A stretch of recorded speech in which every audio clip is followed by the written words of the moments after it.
1, 2. Oh, hey. Testing. Mic check. Check, mic, check. No. No, this is... Mic. No, this is the real thing. What day is it? It's hump day. Hump day. Yeah, no. I already pushed the button. You can deal with it. But I also... Oh, there we are. Wait for it. Oh, yeah. So I got a gift. It's a special treat. What makes it so special? Because it's triple swords. It's like one of the best double Imperials I've ever had turned into a triple. And it's... I just totally stomped that down. Sorry. It's all good. No, this is like stupid ridiculous. My question is, though, I mean, 2 swords I get, but like, how do you hold 3? Where's the third one? Oh, really? Where's the third one? Well, so if you like look at it, it almost looks like he's like levitating his MP3 player. Yeah. So he probably holds it with his mind. Well, I mean, I didn't know if that was the assumption or if he was just like pitching it up in the air. That's my assumption. That it's just levitating. Hey, yeah, no, he's Jedi mind tricking it, or he's samurai mind tricking it. What is that? Really love the art. Telenetics or telekinesis? No, that's what's the one when you can actually like tell your mama? Yeah, I'll tell your mama. Yeah, bro. Oh. Yeah, man. Sláinte. Salute.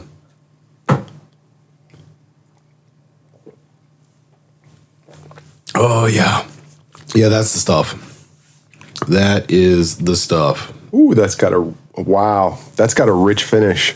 Like a real meaty tongue feel, you know? Like, oh, you can definitely tell it's... Or mouth feel is the appropriate. I don't want to feel any of you. Yeah, it's on my tongue. But yeah, no, it's... Major part of your mouth? Sorry. For 11 is 7, dude, this is this is a very deadly beer. 11 to 7. It's an 11-7. 11-7. 7-11. Oh my God, that's ridiculous. That is literally ridiculous. That's like stupid good.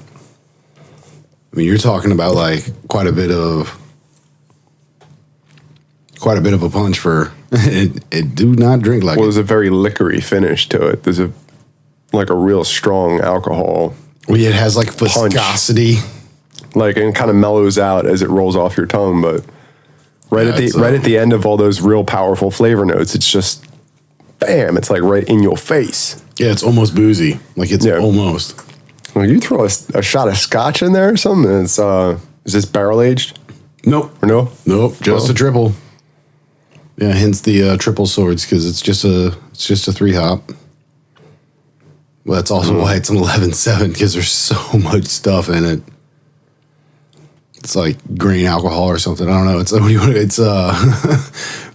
it's like Canadian beer or something. It's like moonshine. Hell yeah. Yeah, with the playing around with a different kind of hop, I think it was a completely different style of hop from anything I've heard before. Like, I think it was actually a liquid, like an extract. That I don't know. I don't believe so. No? No, it's almost always like actual hop. We don't do... Like, it's usually pellets. That's the most common. We'll do... Or both. No, it's usually the pellet stuff. I mean, that's how everybody does it. You know what I mean? Well, you get so much more for so much less money. It's less material to actually have to put into your brew. So it's... I don't know. Like, using the whole leaf hop it takes up a lot of space. Yeah, I don't brew it. I just sell it. I make sure people drink it because it's delicious. So I sat in on my first brew. Did you now? Mm-hmm. And what do you mean by that? I had a one-on-one with a master. You get more specific, please? So the new place I'm working at now, it's a homebrew supply store. So it tends to, pull in certain interesting people that have been brewing for a long time that know what they're doing.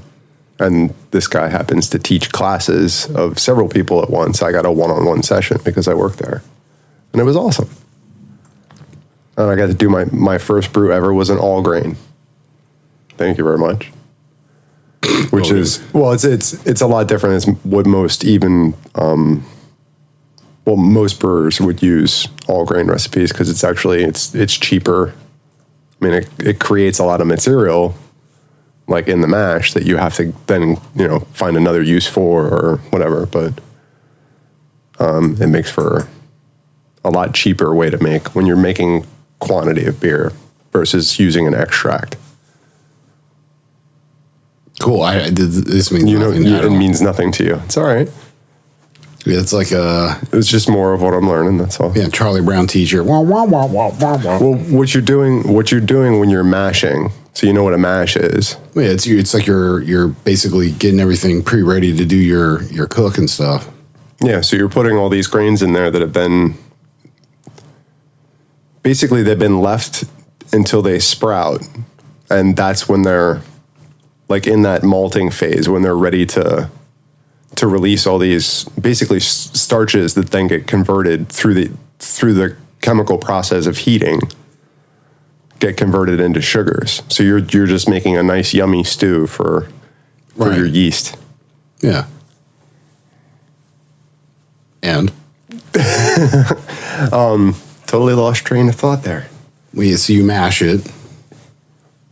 Right, versus like if what you're trying to do is you're trying to get like malted sugars in there, and you're making it by creating a solution within the water. Where there's another way of doing it, which is more common to home brewers when they're just starting out. They'll use a malt extract, which is basically somebody's done that whole process, but it's been cooked down until it's reduced to like this really thick. It's a malt sugar. I don't know. It looks like caramel or something. It's really thick. You just scoop that into your water. Like a big old thing of molasses, kind of. So it's like you're still adding the sugars, and they're basically still coming from the same place, but they're not coming from fresh grain. Like the process of all that, it's almost like it's like wort in a can almost, but it's all that work's been done for you. All you got to do is mix it with the water and reheat it, and then it's ready. Versus when you do an all grain, you're mashing everything. So it's like making ramen or heating ramen. Well, yeah. Like that step has already been kind of done for you. You're just, you're adding water and a couple other things, and it's a whole nother step to the process when you do it all grain. Yeah. But it's not really any more complicated one way or the other. Yeah, well, it's just a big stew. If you can make mac and cheese, you can do it. Yeah, right. This is what I hear anyway. That's funny. And I can make box mac and cheese like nobody's business. Dude, I had my one dude tell me the other day, we were talking about cooking or something, and he was trying to get me to oh, that's heavy. Hop on the line and do something. And I'm like, no, bro, it's not happening. I'm like, I don't have the right footwear. I'm on my way out. Like, I ain't got this. I was like, why don't you do it? He's like, oh, I can't cook. I'm like, well, it's like, do anybody cook? He's like, I burn ramen. And I was like, dude, how do you burn ramen? He's like, you fall asleep. Well, then you're not cooking. You're sleeping. Yeah, and I was just like, there's no effort put in there. Yeah, no. You've never been hungry. That's the problem. I felt kind of bad for them. I was just like, oh, buddy. Ooh, excuse me. Like I burn water. I mean, that's nearly as bad as saying I burn water. How do you burn water? I guess you just let it boil over. Well, I mean, that's what he does with the noodles. He just lets it cook, and then it just steams all the way out, and then it's just the soggy noodles left in the pot, and they cook out. Gross. Yeah, no thanks. No, I don't know. I don't know how that's possible, but he's like, well, I fell asleep. I'm like, you don't do that. I mean, how can you be alive for several decades and not learn how to at least make one simple meal for yourself? Like toast and jam, man. That's a little too simple. I mean, actually a few steps to make a meal for yourself. You mean like Pop-Tarts? That's not a meal. Toaster strudels. See, this is the problem with America. How is a Pop-Tart is dessert, man. A Pop-Tart is not, and I know, I used to eat them when I was a kid too, but... No, Pop-Tarts is like breakfast on the go. There is no nutrition in that whatsoever. There is a lot of high fructose and other sugars. I feel like there's at least some carbs and probably like a little bit of like vitamin A or something. Some carbs? Because there's real fruit in there, so there's probably some potassium and... Lots of carbs. Oh, it's got 7 essential vitamins and whatever. Dude, I don't even know what you're talking about with that. Well, the worst cereals always say that on the box, don't they? Dude, we never introduced or anything, you know that? That's all right. It's the Green Room. Yeah. Well, this is the B-side. And this is Mr. Gemini. And you are Chef Philly D. Sometimes I am. Who would you like to be today? The triple swords drinker. I'm telling you, man. Is the Lord. Can't stop telling yourself, it is God. Oh, dude. So that's another one we got to put on the list. Oh, yeah, that is a good one. Real Genius with Val Kilmer. That's a good one. Love that one. That's pretty quotable, I think. Oh yeah, yeah. That would pretty decent number on the list, I think. So we gotta. Oh, you were just saying we're working this out one step at a time now. How we're gonna. I've implored help. For the metrics of it all. Well, yeah. Well, so we're speaking of. So designing the system, like the physical logistics behind it. Yeah, we have a buddy of ours who's like super logical. Like he's your title though. You're of what the system is? Yeah. Well, it's the ITY rating system utilizing the John Hughes Meridian. That's what I was. Yeah, the John Hughes Meridian. Yeah, dude, that's so dope. Yes, it is two things. It's the system, and you want to use John Hughes films as a point of reference. Yeah, the baseline. Because, I mean, that's the thing is, like, you have to be able to have a frame of reference, meaning that you have to have a null or, a 1 or, you just have to have a starting point of some sort. And so, yeah, I feel utilizing the average of John Hughes productions, not just his movies, that he, like, wrote or did, director or whatever, but just his productions, because that opens it up to a very large catalog. And then taking the average of that on the system that we're attempting to utilize, build the baseline so that now if all of a sudden you get this, over under, it gives us a frame of reference or, a point to draw conclusions from. Also, I think why his films in particular would make a good baseline is because I think they're kind of movies for, a large age range of people have seen them, and they're iconic. I mean, that's definitely a great point, as well as the fact that I feel that most of his stuff is pretty dialogue heavy, other than, Home Alone and stuff like that. There's not a ton of dialogue, but even though, what's in there, it's still pretty good. Because, we talk about like quotable scenes as opposed to just like quotable, phrases or statements. And yeah, it's not just a here and there. Sometimes it'll be an entire scene. And you're like, I don't even know where to hit pause. Like, it's the entire thing. Well, yeah, because, even all right, so a couple of points was the whole, like you even do it all the time is, you're what the French call laissez combattant, like you do that whole spiel. So there's like 3 or 4 lines that make up that relative spot, and like that's quotable. Mm-hmm. But then there's also, the scenes where he's using the like the black and white movie and he's fast forward and playing through it and stuff. And every time I quote that movie, I quote something from, yeah. Yeah, well, that's where you get the whole keep the change, you filthy animal, right? And so keep the change, you filthy animal.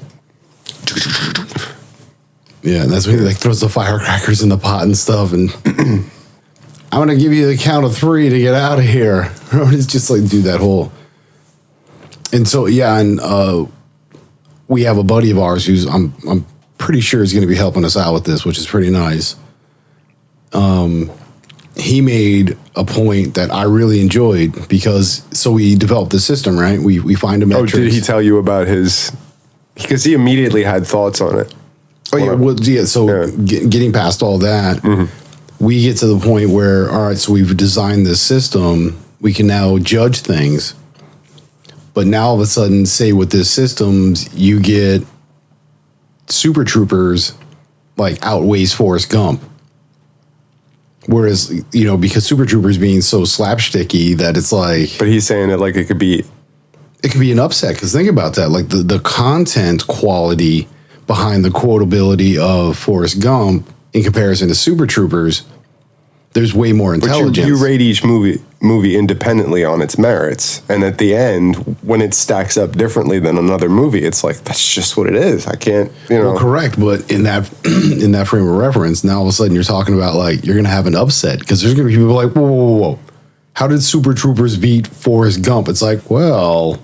But that doesn't mean it's a better movie. Well, I know. It just means it rates better on this particular scale. Well, yeah, you and I get that, but other people are going to be like, this is wrong. You can't have that. Because the rating system is dialogue driven. There's a lot of things that happen, on the screen that aren't necessarily strong dialogue driven scenes, Yeah. I mean, in a romantic movie, it might be one or two lines and then a very long pause, for dramatic effect. So... Or like The Notebook or something. It's not like you're going to sit there and quote a long pause. Well, yeah, exactly. Not to say, like, if you took it out of the movie, it wouldn't look right if you didn't have it there, but it's not like you'd quote that, so. And that's where you and I got into the point of making an average on the time of how long is the movie in comparison to how much of it was quotable. So you get like 120 minutes of movie time and 20 minutes of quotable. That's a 20 to 120 ratio. Yeah, I'm still curious to see how that would play out when you actually get the numbers and add them up together. Well, and that's because there are plenty of, like, Hunt for Red October. I'm sure there's a bunch of lines, but they're not all right next to each other like that. But there's certain very memorable lines in that, so you wouldn't necessarily take every dialogue piece. You'd take pieces that were very specific to the scene that made you think or made you laugh or made you cringe or whatever, and things that. And that's why you remember them. Well, I mean, I would say the same thing for like Top Gun, or what about we were communicating? Well, yeah, but what about the Halloween movies, like the originals? Well, how many scenes in there? There's absolutely no dialogue. Right. Well, the same thing with like Friday the 13th, and so you start getting into those kind of movies, and that's why it's like when you quote those, you're just kind of playing the music with your mouth. Trying to freak people out. Well, dude, stop that. It's freaking me out. It's dark out here. I'll be right back. Don't say dude, that. Where'd you go? Dude. Dude. Well, and again, going back to my point is, that it gives us the potential for those kinds of upsets where you're going to be like, no. This is an inaccurate system. Like, this doesn't work. It's like, well, we're working on this kind of a scale. Well, it's opinion. You'd have to understand that it's the ITY. But it's calculated opinion. It's calculated based on our opinion. Yeah. It's truths that we turn into fact. Truths. Yeah, the two truths. The truths. The truths that we turn into... truths. Truths. Yeah, the roads. But yeah, I'm Rudes. I'm very curious to see how this will turn out. I hear that about you. That you're curious. I mean, I'm like a little monkey. I want to play with stuff and try things. I want to go to the aquarium or check out fire trucks. Or you like to throw your poop at people? No, I'm a monkey, not an orangutan. Monkeys do that. Yeah, but only because it's fun. No, it's like a good thing. It means I like you. Yeah, right. I throw my poop at you. I want you to smell like my fecal matter. Thanks, bro. I'm worried about your gut health. Here. I'm worried about you.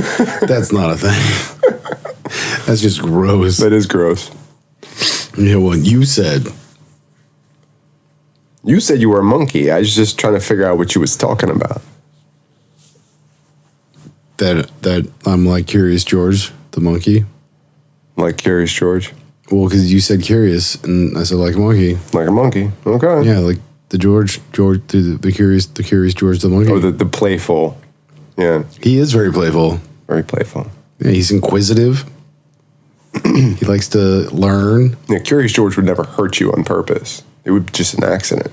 Well, I mean, actually, it would probably get like close to doing that, but then it wouldn't actually happen.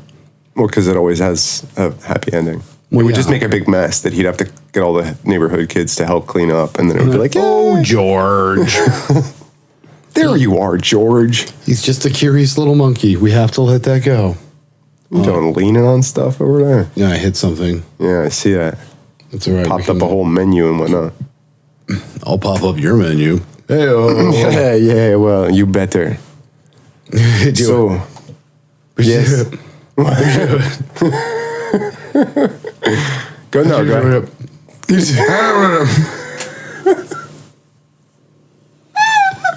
What the? Dude, did you just squeal like a little girl going to prom or something? What the hell was that shit? What Sorry. the? Dude, you can try to man it up.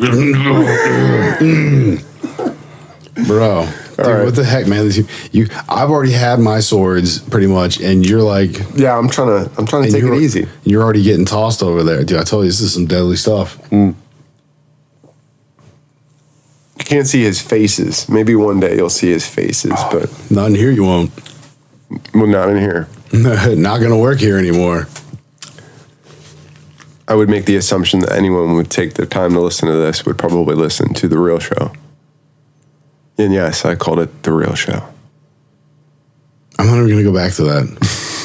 This is not a conversation. I'm not even going to acknowledge that.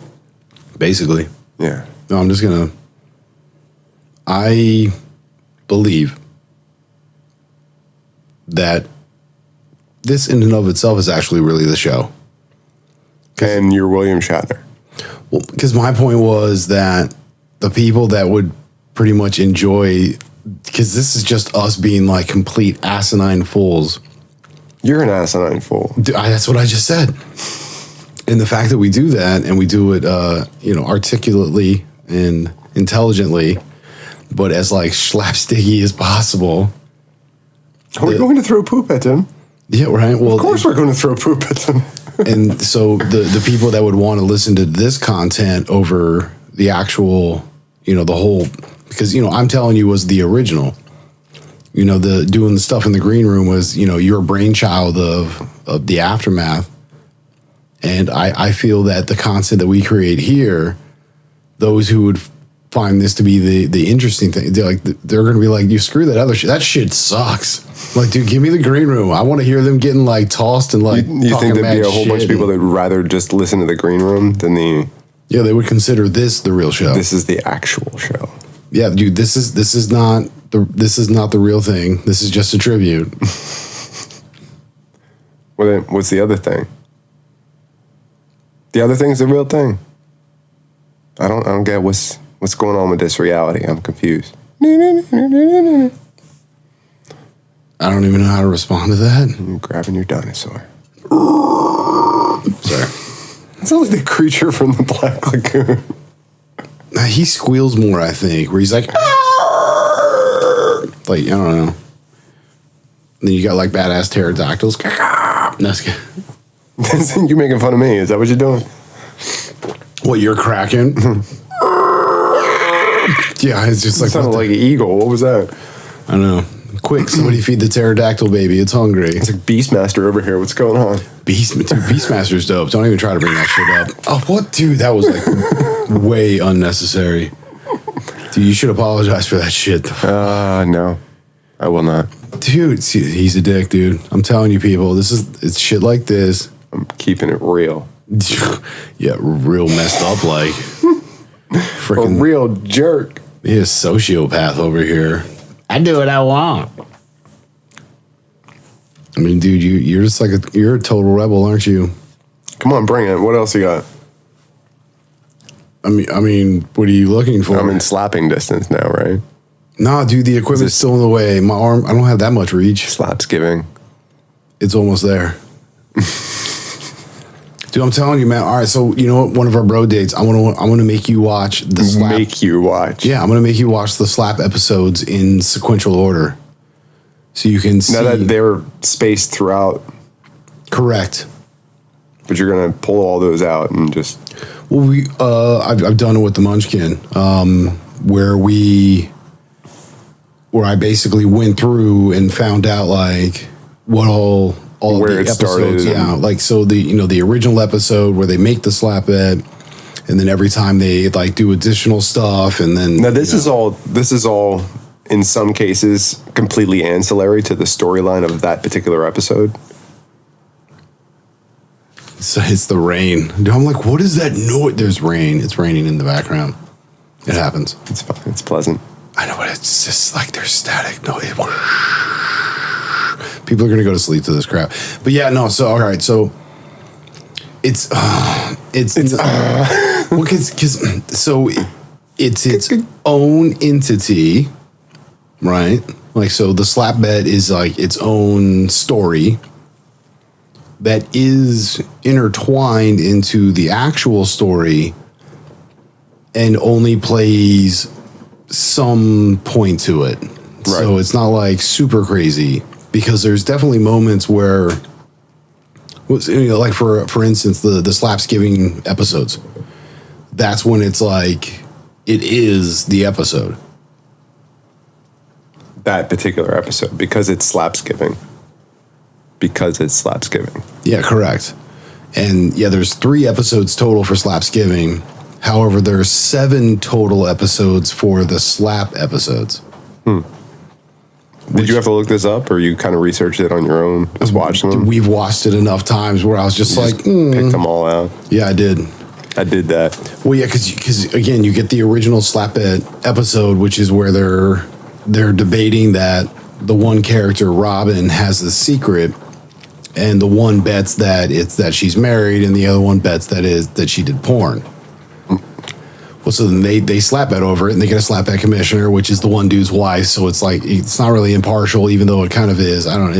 It adds to the hilarity. But then, due to events within all of that, it goes from like a slap to the one dude now owes the other one 5 slaps doled out over time. He just picks and chooses whenever he wants to do it.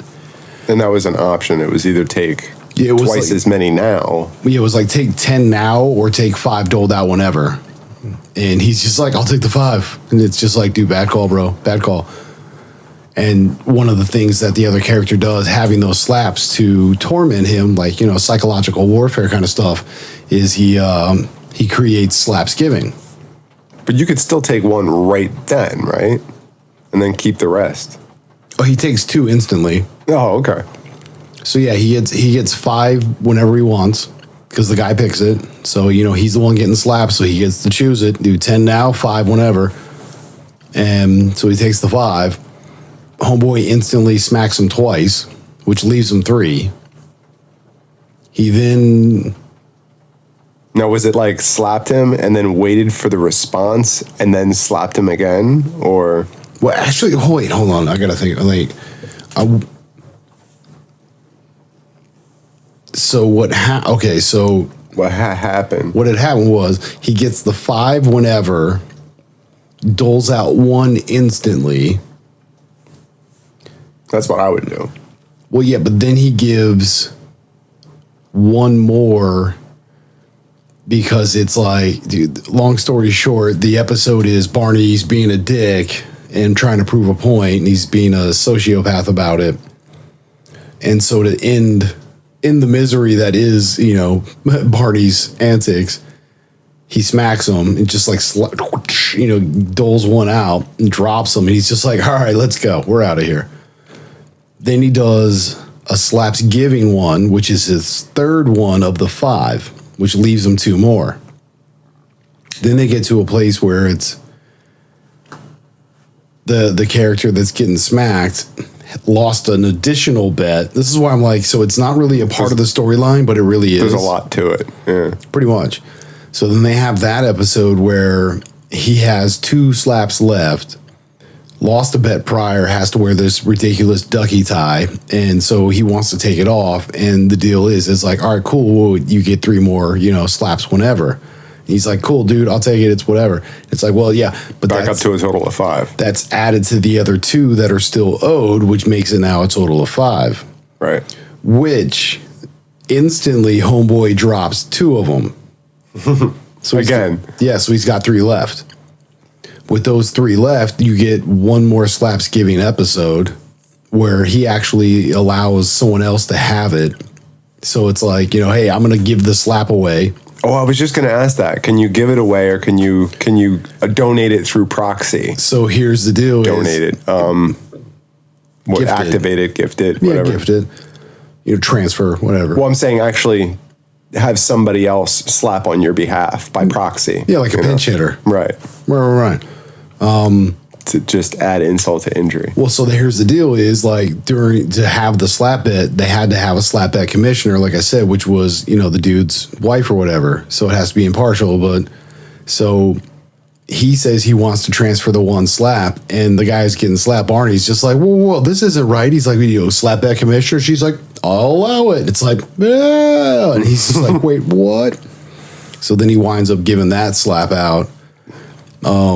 Which, inadvertently gets to a point where he doesn't wind up being slapped, and he thinks he's going to be all free because there was like the slapping chair that he was tied to. Because it wasn't even he was getting slapped. It was like, you're going to get bound to a chair and you're just going to have to take it. So then he does that one. So mostly psychological. Oh, totally. Yeah. Yeah. And this goes back to our conversation about how with TV shows, they do the personality types. But they do the extremes like you would in the real world, because then you get that agitative component. Right. So now he's got 2 slaps left, which then leads to Slapsgiving 3, which is my absolute favorite episode out of all 9 seasons. Oh, it is, because it's slapsticky, kung fu, and just childish. And I mean, it's like everything I love and more. That was the one you showed me. That's the one I've made you watch like 7 times at this point or something. I don't know.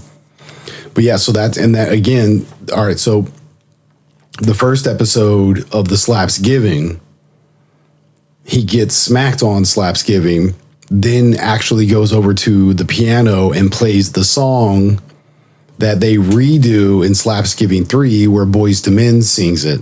Okay. So it's, it's the comeback around again because you get the same song, but now it's like, a different set. Because the original episode, it was a trio of the characters, and then in this one, it was the trio of Boyz II Men. Yeah. No, I like that. As well as he still has 1 slap left after he doles that one out for Slapsgiving 3. And so at the end of that's where we were talking about. So at the end of that episode, Boyz II Men finishes up and he just walks over and he goes, 1 more. And then the final episode, which is episode number 7 of the slapping episodes, is where Barney's getting married and he's freaking out and he's like, oh my God, he's literally at the altar and he's like, he wants to run away. Homeboy just like slaps him to like, knock some sense into him. And he's like, oh my God, I totally need that. And he's like, wait a minute, what? He's just like, yeah, all the slaps are done. My wedding gift to you. Oh my God. Yeah. It makes like the day so much better now. So all that tension is gone. Oop. Yeah, so he not only, gets him in check, but then he also like gives him that little like, nah, there's one less thing for you to have to worry about. There you go, buddy. Thank you, man. That's awesome. It's the best wedding gift ever. Pretty much, yeah. But see, that's why I'm like, so the slap episodes are kind of their own storyline. It's also integrated within the actual, so it coincides with quite a bit. It's part of the running theme, but all good shows. I mean, you have to have that where there's, the show itself, which is just that, whether it's 30-minute, 48-minute, whatever the length of the episode is, but the story begins and has an ending, but then there's another current that's always running underneath, like the backstory. The slap episodes don't have to be a part of the entire series for it to work.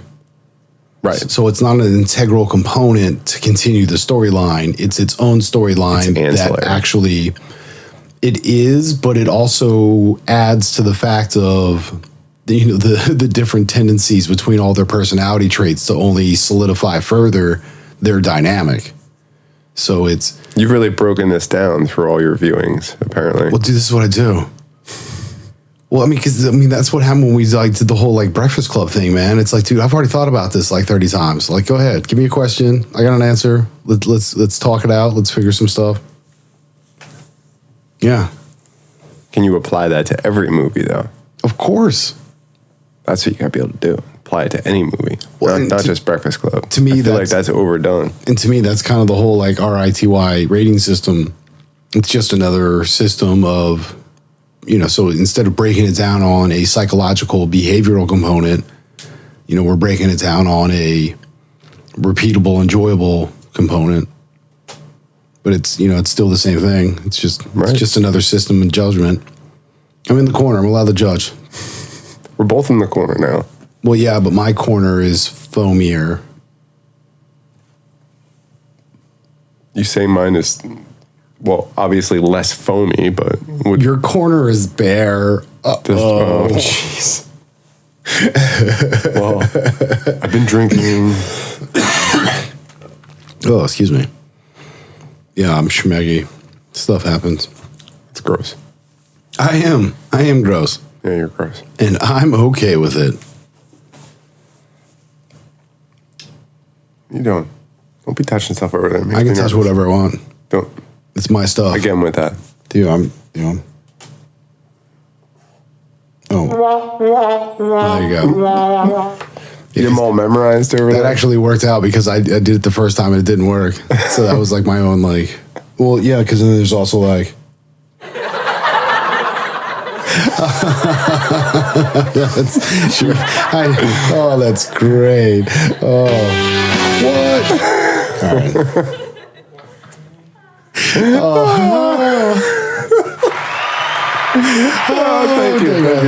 Thank you. Yeah, no, there you go. Had to be done. Tension breaker had to be done. Oh, summer school. I have it. Of course you do. You have to. Well, If dude, you're a collector of classics. dude, it's fucking yeah, man. Summer school. I know, it's Texas Chainsaw Massacre. It's the greatest movie of all time. How have you not seen this? Yeah. Yeah, that's Courtney Thorne Smith. Oh, Wait, jeez. wasn't the one guy in the bathroom the entire summer? Yeah, and he's the one that actually like aced the test or whatever. He got like the highest mark. He was like in the 90s or something. Yeah, that's freaking hilarious. Well, because he was the football What's he player. doing? He just didn't. He wasn't in the bathroom. No, he just wasn't. Yeah, He just said that to like. he was just gone. Yeah, he like button hooked you. Dude, can you get your face closer? No, I'm listening to you. Stop. What? No, Stop. When you. So did, But when you. I did, And that's when it's. and then you Because it's. shut it. Why are you staring at me like that? It's really freaky. Dead air is no good, man. Stop. This green room, we do whatever we want. He's like shooting his eyes at me, like up and below the mic and the wires and all the. The ins and the outs and the ups and the downs and the who's and the whats and. I know I'm within kicking distance, but I don't know if you could slap me from there. I think it'd be a challenge. You'd really have to. I don't have the reach. You'd have to kind of bend around the mic. I mean, I could know, probably like reach forward just pop and something. smack the mic into your face. So, I mean, that's always a possibility. Using your microphone as a weapon. Using my microphone as a weapon, it's even better. Well, I mean, dude, whatever it takes, bro. 220, 221. Dude, that's what I'm saying. You know, Dude, I'm all out of beer already. I know. This sucks. Because I had to share with you because you didn't want to drink that by yourself, sissy. he had more than me. I saw it. Yeah, by like an ounce. It was more than an ounce. I had like 9 ounces. You had I'm not going to pick nits, but it was definitely more than an ounce. Yeah, I'll nick a pit. You can get your merds wixed. Yeah, no. Put the wrong emphasis on the correct syllable. No. That's exactly what I did. No. I did. Yes. No. Dude, my knee is killing me. I gotta like, Your knee is killing you. oh yeah. Did you? Yeah, you all heard that. I heard that. That was my knee popping. That's how loud it is. This is real right here. This is when we stop being polite and start getting real. You can't script this crap. Dude, if you could, you'd be a hell of a writer, that's for sure. But why would you want to?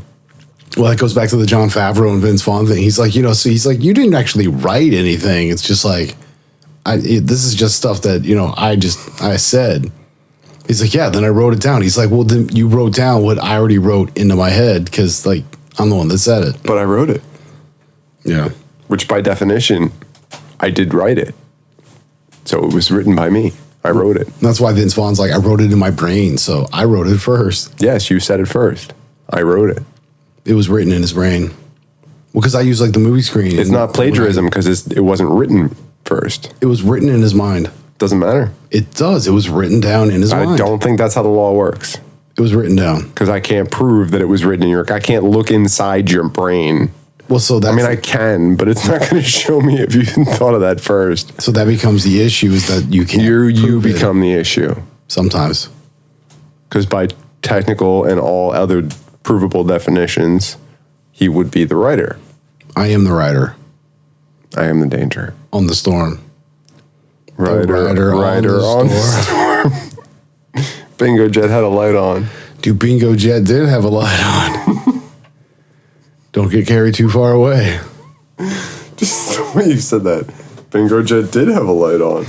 Because it did. It totally, I saw it. It happened.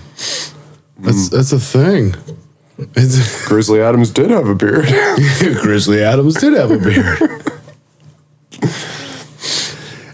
Hey, Shooter, you want to go to Sizzler? I'm buying.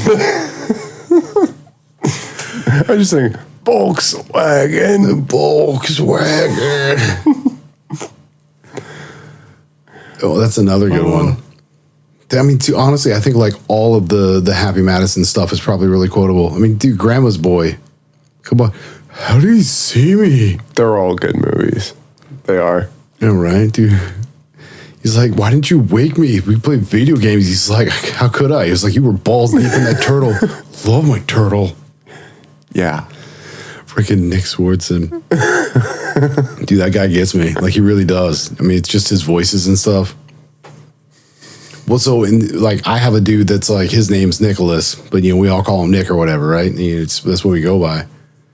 But Nick Swardson's telling this one joke where he goes over to his grandma's house and he just like feels like the most strongest man in the world.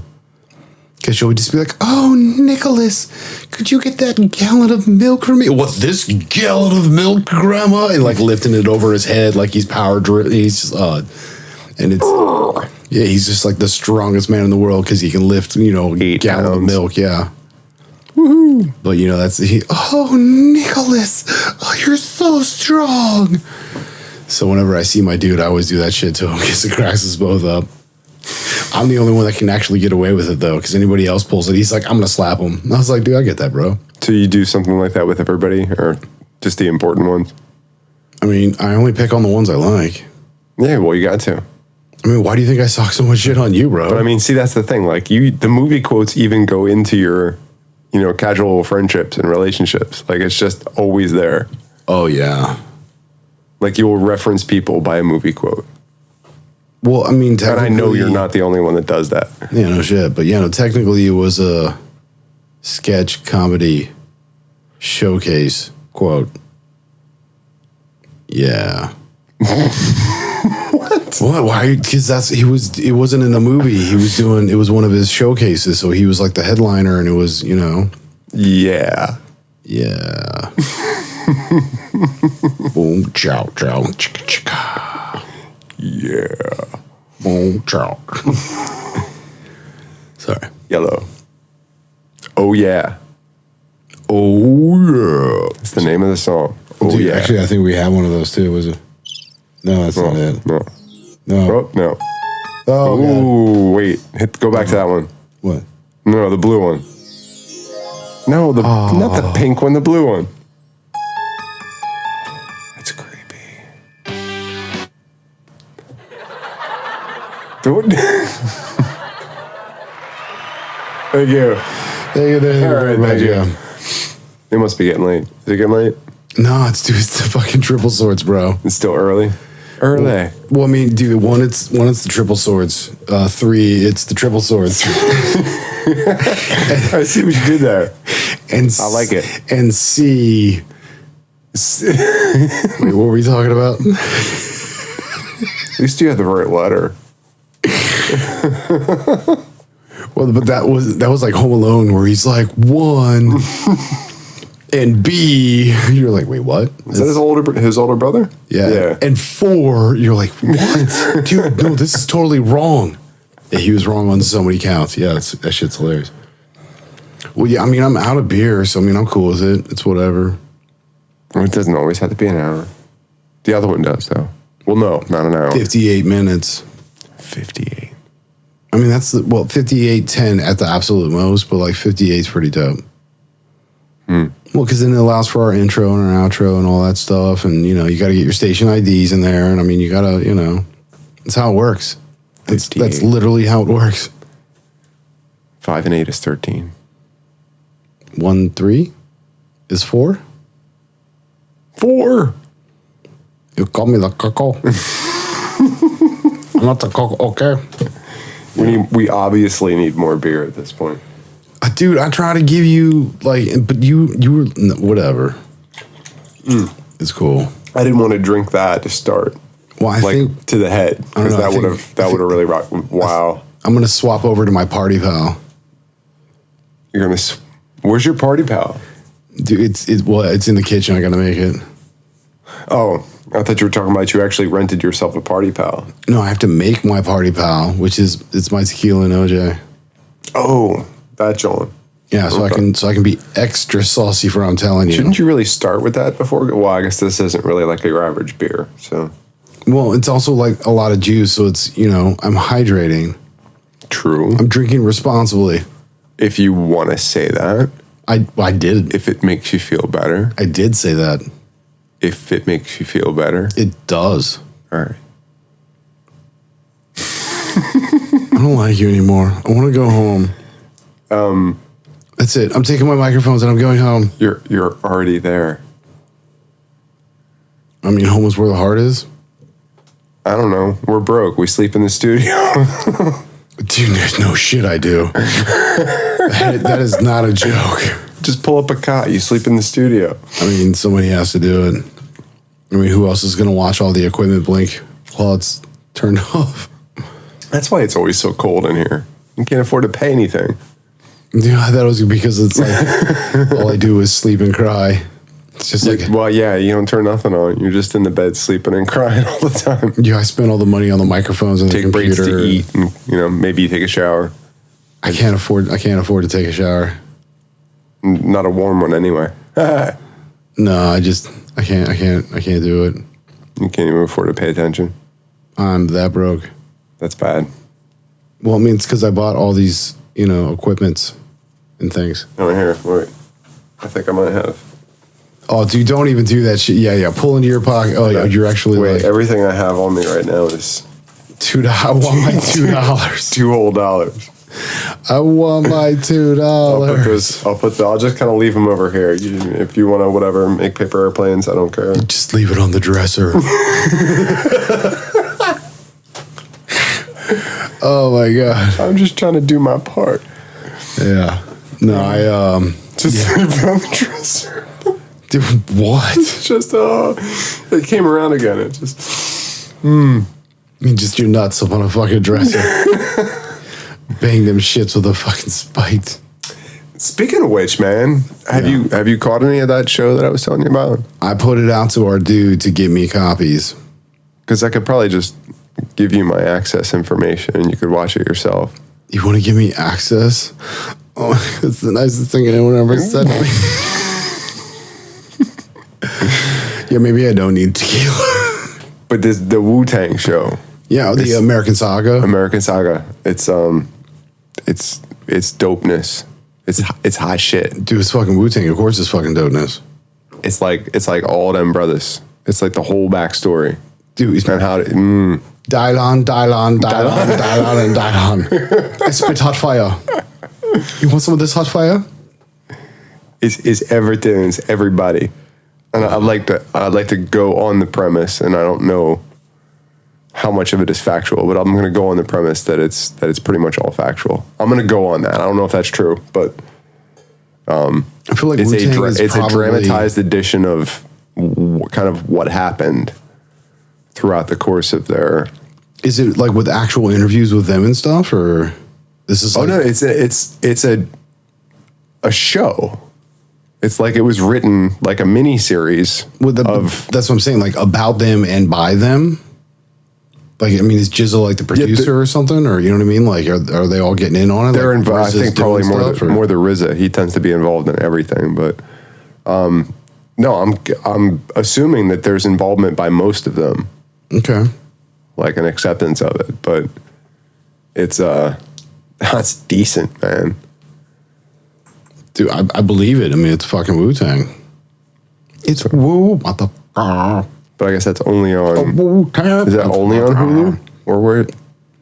I guess it's only. Does Hulu have their own stuff? I don't know. Yeah, I think so. I mean, they're like. I just started they're using like Netflix. Hulu, so they're like a whole. They're their own network. They're their own thing. Yeah. So they be making money and stuff. a pretty decent show. Very decent show. I've already considered probably watching it several times. Right on. It's that good. I mean, it's fucking it's Wu, motherfucker. it's Wu-Tang, motherfucker. It really is. It really is about that whole, trying to lift yourself out of the drug scene and the violence and all that other stuff. That the art was really what they'd rather do. Right. And how it all came together. That they weren't individuals that got picked up on their own, but how they formed. Yeah, they were literally just dudes hanging out on the stoop, like chilling, doing their thing. There was a lot more to it that if the storyline that they're telling is completely accurate, I would assume that it's mostly accurate. Mostly. Well, yeah, because I think there was like 5 or 6 that lived in the one building, so they hung out a lot, and then it was like a cousin or a bro somehow brought somebody by, and then like it just started growing. And then you know what I mean, like. Well, but the different boroughs that were involved, and yeah, because it really was, they weren't all. Yeah, they weren't all from the same neighborhood, right? In some ways, weren't all really good friends at first. Like there was some stuff that had to get worked out. But it was some deep stuff. I'm still watching it, but that's dope. It's just fascinating because it's so much a part of growing up for us. That was when the Wu started getting really big. We were what? 15? Well, I was 15, 16, 17. Yeah, pretty much. Like right around that age where, Because I think I was like 19 when they came out with the double album, Wu-Tang Forever. I forget I have to look it up. What year did 36 Chambers come out? I want to say like 93. Let's see. Yeah, I feel like 93, 94, 93. Chicka what? Dude, this is why we need a fact checker. This is exactly why we need a fact checker. Yeah, no shit. You suck at this. 1993. Thank you. Yeah. November 9th. Come on, man. I know. Not November 5th, but November 9th. I know some shit. 1993. Plus, I'm like old. I don't remember stuff. Sessions took place during early to mid 1993 at Firehouse Studio, New York City. Dude, now you're just reading shit. Like, no. I mean, that's the thing that fascinates me about the show, though. Is like you get a lot of these little details about right, and the whole like a VH1 behind the movie, behind the music. The whole time, and I realize some of that's going to be dramatized. Like the timeline may be altered just to have it make more sense. I'm sure there's some of that going on, but I'm going under the assumption that it's mostly accurate. But hearing that intertwined with when they start to get on the mic and you start to hear rhymes that are very similar to things that you're familiar with, whole songs that you're familiar with, and you're watching it come together. And it's a beautiful thing. It's a really beautiful thing, especially if you're like a big fan. Right. I wouldn't say I'm a huge fan. I'm more like a Jizza fan. Jizza is always, the genius has always been my favorite. Dude, I love them all, man. The whole Because I mean, dude, I even listen to Gravediggers. Dude, that's hot shit. You got like Ghostface Killer, like Raekwon. Like there's so many of them that have their solo albums that are just like really dope. Like I don't want to put spoilers on the show, but there's things about RZA and his beginnings that I learned, and it really kind of puts a whole lot of like other angles and like human aspects that you never connected with when you were a kid. It was just a bunch of voices that really worked well together in their music. But like to see the whole backstory, and that's what I'm saying. I'd like to assume that it's mostly accurate, because my heart really goes out to all of them for the things that they had to overcome to get to that point where they could get together, and to have everything line up like that for them to make it work. But yeah, I remember hearing some of their stories about that, and all the things that in the different interviews I've read or watched. All the things that came in between, like RZA was trying to get on this making beats thing, like from the very beginning. So he must have already been well into it before the show even opens up. That was his thing. So it was, for him, it was always making those beats, and seeing that side of this cat that you don't know, but like you grew up, like for me, grew up loving the music that came out of it. Because the RZA, I mean, he had his hands in just about anything that was Wu-Tang label. I mean, he was the producer of all the music behind it. So right. So it's basically a story of watching how, without giving too much away, of watching how these guys basically were enamored with the idea of making lots of money, but then they realized getting with an A&R for a major recording company was more than they really wanted to get into, because then you're selling off a part of what is you. And we've all talked about this before, about being a sellout and all this other stuff. Well, you want to sell out. That's the good part of it. Like, you want to sell out. Sell out means sell out an audience. But at the same time, they always wanted to remain true to themselves, which is why in the end, they believe they ended up producing their own stuff. Yeah. So they were completely independent from the very beginning. Because when they saw what it was, so you get to learn some of that history about, like, at first they just wanted to break into the industry, and then they realized, no, we can't do it the same way everybody else does. So they, in a lot of ways, the Wu did it completely different from what everybody else at the time was doing. Yeah. Like, somebody would be getting on the mic at parties or at open mic nights and killing it, and there might be somebody there from a magazine or from a recording label that would pick them up. But then it was like from then on, and like just some of it, what you're seeing is behind the scenes, how the storyline then gets reinterpreted by this producer. They're casting this talented, a talented rapper, this talented artist, into this whole mold. Like, that's not even really the real person. So it's, you see a lot more of that, of what's going on. I really definitely got to check that show out, though. Well, I mean, that's what I'm saying. It's like, between all the different interviews and stuff, because I mean, I just love Wu, you know what I mean? So, yeah, I mean, I've heard quite a bit of these stories, and so I mean, all this, sounds very familiar, and now it's, sounds like the crap. Sounds like it's in a relative chronological order. So like, that's kind of cool. All the crap Ghostface had to go through. That's why I was like, it sounds like VH1 Behind the Music or some shit. Like all the stuff RZA had to go through to get all the equipment. Like, he wanted to get this mixer, but like all the stuff, and like he had to get it, and then he finally did get it, and then he had to sell it because he fell on hard times, and then he had to get it back again, and like there was this whole back and forth, but it was never an easy road the whole way. There was always something in the way. There was always, That's life. Yep. And the more you want it, the harder it is to get to it.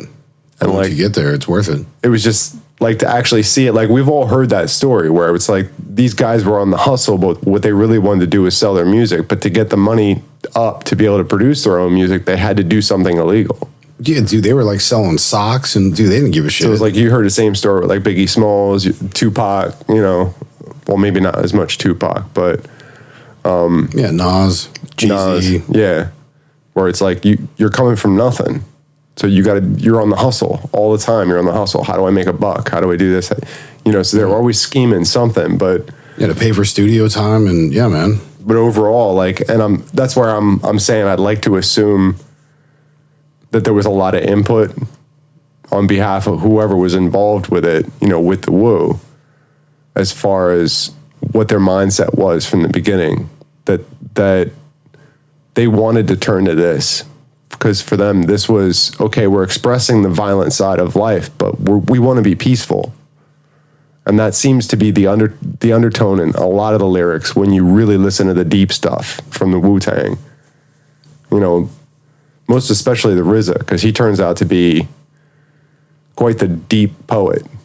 Wait, dude, he's like vegan and shit, and yeah, like he's really he's just trying to be at complete peace. Knowledge with the of entire self world. was a huge thing for, you know. Yeah, not taking, only giving, And that the influence that he had on the people around him, because he wasn't.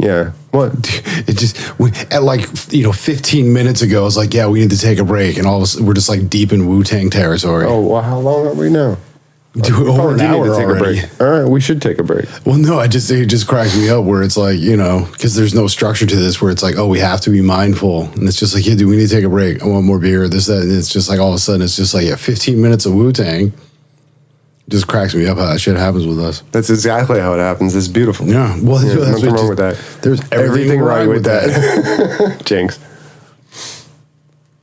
Right, what? What? Yeah. Well, if you want to get in touch with us? No, you jinxed me, so I wasn't allowed to talk.